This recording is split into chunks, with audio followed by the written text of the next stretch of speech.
Today we have been talking about the economy of the North, where everything was based on industry and factories. I shouldn't say everything.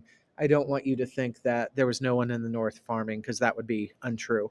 But they relied on factories a lot more. And during this time period, there were some huge changes that caused the North to rely and depend on industry even more and more. So before we get there, let's back up. Before the Industrial Revolution that took place during this time period, work was done by hand.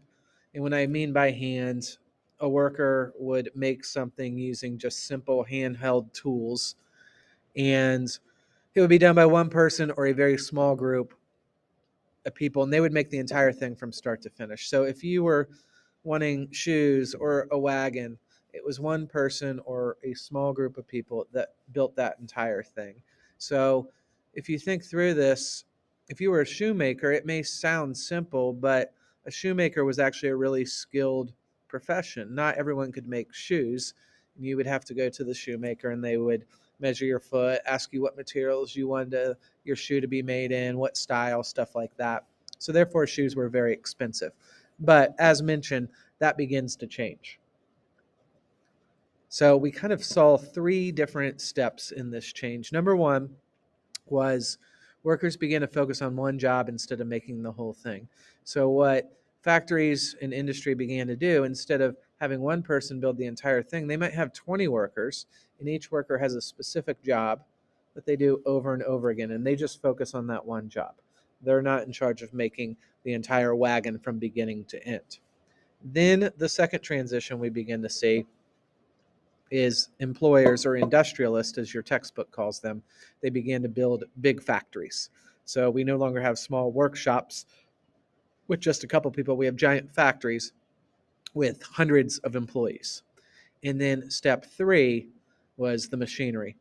And machinery becomes big during this time period, and we're no longer making things by hand, but running machines. And I'll show you a couple of images.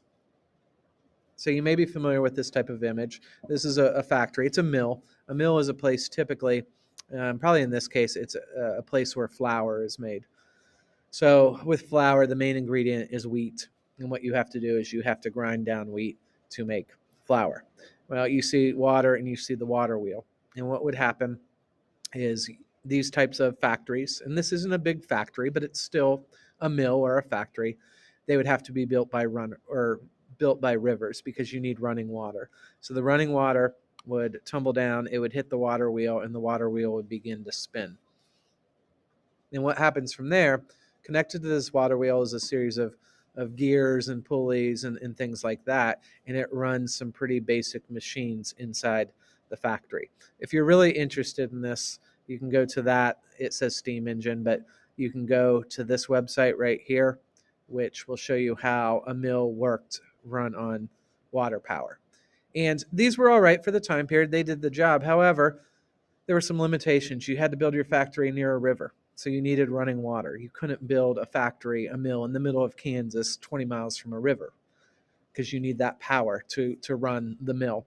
Second thing, even if you're built by a river, what happens in the summer if there's a drought and there's no more running water? The creek or the river runs dry and can't move the wheel. Your factory is going to shut down.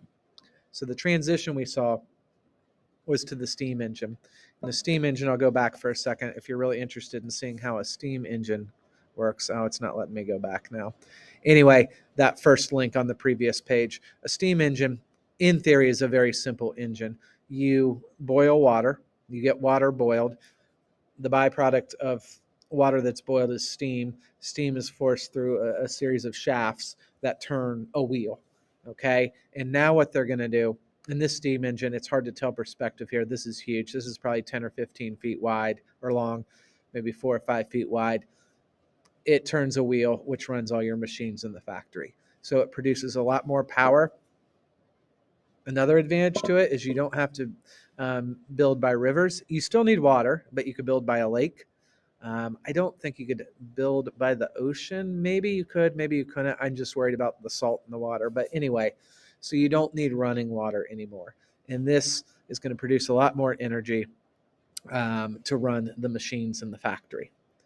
And because of this, of these new inventions and innovations, the North slowly began to become the textile capital of the world. What I would probably do if I were you, I'd write down this word in your spiral. This is going to come up, or your guided notes. This is going to come up a lot. Textiles are simply places where they take cotton and they turn it into fabric or cloth that can later be made into clothes. So factories like the world had never seen before began to pop up in the North. Some of the biggest were in Massachusetts. I'll explain that in a second. And the best example of this were the textile mills in Lowell, Massachusetts. And the reason they were centered in Massachusetts was because of this guy. The town was named after him. He was an industrialist. He went over to England. England was a little ahead of the United States with textiles. He goes over, he visits the English factories. He basically rips off their ideas. He comes back and he improves upon the machines. And he basically built somewhat of a textile empire in Lowell, Massachusetts. By the 1830s, he had 8,000 workers in his factory. They were producing 50 million yards of textiles. Just to give you perspective, I figured this out. That's 27,000 miles of cloth that they were producing every year. So just a tremendous amount. Another thing that Lowell did that was a little bit different, there's his old factory. It's set up as a museum, is he hired women. Um, and they were known as mill girls or sometimes even Lowell girls. And they lived in the city near the factory and they worked long hours, very low pay, bad conditions. Another thing, and this was common during this time period, most of them didn't keep the money for themselves. They would send this back to their families. That's why they were working in the first place. And what Lowell did, is he recruited women from nearby farms. And the nearby farms, most farm families were very poor, so he would recruit them. They would come into Lowell, the city.